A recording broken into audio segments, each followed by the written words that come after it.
남편 외도로 이혼한 뒤 좋은 남자를 만나서 연애를 하고 있는데 결혼이 아닌 연애임에도 자꾸 상대가 의심됩니다.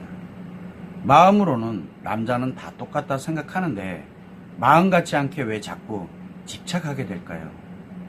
결혼하게 되면 안정감이 들고 괜찮아질까요? 라고 이렇게 요청을 하셨는데 이렇게 생각하시면 될 것 같아요. 남편 외도가 발생을 했어요. 이혼 전입니다.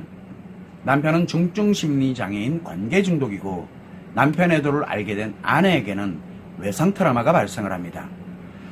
그래서 이 아내인 경우에 외상 트라우마를 치료하지 않고 편안함과 즐거움으로 나름대로 덮거나 또 뭐 이렇게 살다 보면 그럴 수 있잖아요. 그러면 힘들어집니다.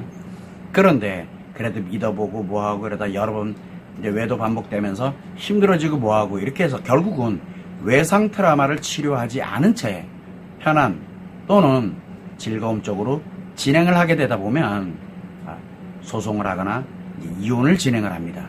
그래서 제가 외상 트라우마의 고통을 겪을 때 소송과 이혼은 나중에 하세요라고 제가 계속 이야기하는 게 바로 자신이 악화되기 때문에 그래요. 자, 어쨌든 내가 남편 외도가 발생이 됐을 때 이혼하기 전에 또는 이혼을 하고 난 후에 내가 마음 치료를 하자. 즉, 나 자신에게 만들어져 있는 파괴 습관을 건강한 습관으로 되돌려놓지 않은 상태에서 이제 어쨌든 이혼한 사람으로 이제 살아가다가 좋은 남자를 만나게 됩니다. 문제가 하나 있어요. 내 눈엔 좋은 남자는 파괴 습관을 갖고 있는 사람의 입장에서의 좋은 남자는 파괴 습관을 가지고 있는 사람이라는 뜻입니다. 건강한 습관에 있는 사람은 건강한 습관이 작용하는 사람은 파괴 습관이 있는 사람이 굉장히 부담스럽고 힘들어집니다. 나타납니다. 그러나 내가 느낄 때 파괴 습관을 갖고 있는 외상 트라우마가 악화되면 파괴 습관이 만들어서 중증심리장애로 악화되거든요. 그러다 내가 중증심리장애이기 때문에 내가 좋은 사람이다라고 느끼는 사람은 상대 남자는 중증심리장애일 가능성, 중증심리장애 또는 위중증심리장애일 가능성이 매우 높다는 뜻입니다. 그래서 외상 트라우마를 갖고 있는 상태에서 편안해지거나 즐거워지어서 악화된 사람들은 만나는 사람들, 관심 갖는 사람들, 내가 괜찮구나, 좋아하는 사람들은 다 중증심리장애급 이상이라고 생각을 하시면 됩니다. 이렇게 되면 너무 단정하는 거 아니냐라고 얘기하는데 그렇게 되게 돼 있어요, 저절로. 그래서 이제 연애를 합니다. 문제는 연애를 하던 결혼을 하던 마찬가지입니다.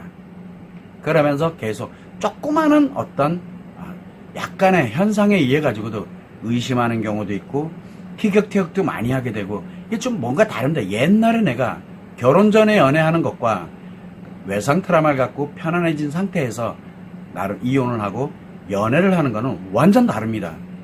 근데 본인은 몰라요, 그거를.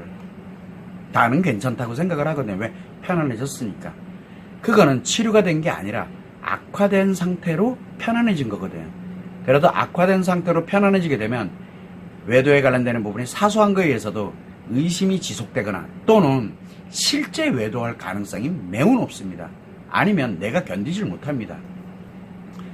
또 살아가면서 어려운 일들이 상대로 인해서 어려운 일들이 알게 모르게 훨씬 더 많이 생깁니다. 그래서 이런 현상들이 생기고 내가 힘들어지는 현상이 생기고 이렇게 갈 때 나름 영상도 보고 뭐도 보고 많이 보다 보니까 그래, 남자는 다 똑같대. 남자 다 똑같지 않습니다. 마음이 작용하는 건 다 똑같은데 일반적인, 그러니까 건강한 심리 상태를 갖고 살아가는 남자와 중증 심리장애인 남자는 완전 다릅니다. 다 똑같다고요? 아니라니까. 작용하는 건 같아요. 그러나 파괴 습관을 갖고 마음이 작용하고 있느냐, 남자의 마음이 작용하고 있느냐, 아니면 건강한 습관을 갖고 남자의 마음이 작용하고 있냐는 건 완전 다릅니다. 그래서 다 똑같다고 생각하는 것 자체가 벌써 문제가 생긴 거예요. 자, 그래서 자꾸 나도 모르는 사이에 집착을 하게 됩니다. 이건 무슨 뜻이냐? 내가 지금 많이 악화된 상태잖아요. 악화된 크기만큼 상대를 집착하거나 아니면 공격하게 됩니다.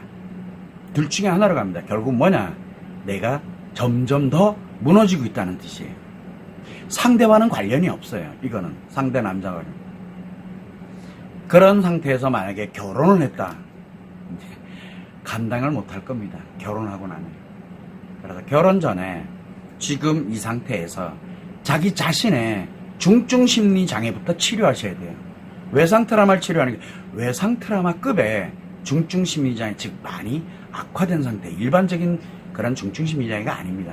그래서 나의 중증 심리 장애, 편안할지는 몰라도 나의 중증 심리 장애부터 먼저 치료를 해서 회복을 해보면은 내가 얼마나 위험한 상태에 있었다는 걸 스스로가 알게 될 겁니다. 그러고 나면은 상대 남자가 어떤 상태의 마음 상태에 있는지를 충분히 알게 됩니다. 내가 느껴져요, 저절로. 그래서 나를 치료하고 회복을 해놓는 것이 매우 중요합니다. 그러고 난 다음에 상대 남자와 어떻게 할 것인지를 결정하는 게 좋습니다. 여기서 가장 중요한 건 상대 남자를 어떻게 해보려고 들면 안 됩니다. 왜냐면 그럴 수 있는 환경이 아내가 생겼기 때문에 그렇습니다. 그래서 상대 남자와의 결혼에 관련된 것을 지금은 판단하기 전에 나 자신부터 회복을 해서 돌려놓는 게 매우 중요합니다. 자, 지금 제가 상담을 해드렸는데 이거 잘 모르겠다 그러면은 앱스토어에 들어가셔서 마음 진단을 한번 다운받아 보세요. 그리고 난 다음에 내 자신의 마음 상태를 한번 넣어보세요. 그러면은 어떤 상태인지, 또 그 상대 남자에게도 다운받아가지고, 그럼 물론 속일 수도 있어요. 왜냐하면 자기 자신만 속이지 않는다 그러면 마음 진단은 정확하거든요. 그럼 마음 진단을 하고 나면 그 진단 결과 값이 나옵니다. 진단 결과, 그리고 권장사항, 그리고 주의사항이 함께 결과로 나옵니다. 그거를 꼭 유념하셔서 지금 회원님 자신이 내 자신을 무너뜨리지 마시기를 진심으로 바랍니다. 지금 악화되고 있는 중이기 때문에 그렇습니다. 내 인생 전부가 걸려있기 때문에 혹시나 아이들이 있다면 내 아이들 인생까지 다 걸려 있습니다, 지금. 그래서 꼭 반드시 자신의 중증 심리장, 외상 트라우마가 아닙니다. 지금 악화됐다는 얘기예요, 외상 트라우마가. 그래서 중증 심리장애, 즉 편안함과 즐거움으로 가고 있는데 문제가 발생을 하게 되면은 굉장히 힘들어지면서 집착을 하거나 상대를 공격을 하면서 결국은 나와 상대가 다 인생이 파괴되는, 내가 지금 인생 파괴자가 되어 있다는 점을 꼭 유념하셔야 돼요.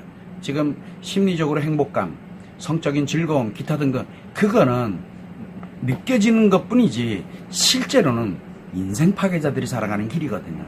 이 점을 꼭 유념하시면 좋을 것 같습니다. 그래서 즉시 자신의 마음 상태부터 정확하게 진단하는 것, 지금 제가 진단해드렸습니다. 아마도 중증 심리 장애가 조금 악화된 상태일 겁니다. 그러면서 지금 빠르게 악화돼 가고 있지 않을까라고 제가 말씀을 드린 겁니다. 이거는 진단에 관련된 내용입니다.